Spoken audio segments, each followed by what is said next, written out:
நாம் செய்யும் அனைத்து பாவங்களுக்கும் பரிகாரமாக காயத்ரி மந்திரம் தர்மசாஸ்திரத்தில் விதிக்கப்பட்டுள்ளது. ஒவ்வொரு ஆண்டும் ஆவணி மாதம் கிருஷ்ணபக்ஷ பிரதமை தினத்தன்று காயத்ரி தேவியின் அவதார தினமாகவும் அன்றைய தினம் நாம் காயத்ரி மந்திரத்தை அனுசரிக்க வேண்டும் என்றும் ஒரு விதி உள்ளது.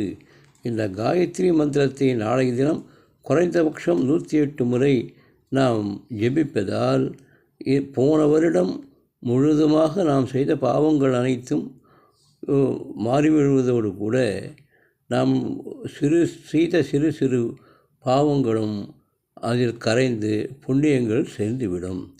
ஓம் பூர்புவஸ்ஸுவः தத்சவிதுர்வரேண்யம் பர்கோ தேவஸ்ய தீமஹி धियो यो न प्रचोदयात्. ஓம் ஸ்ரீ காயத்ரி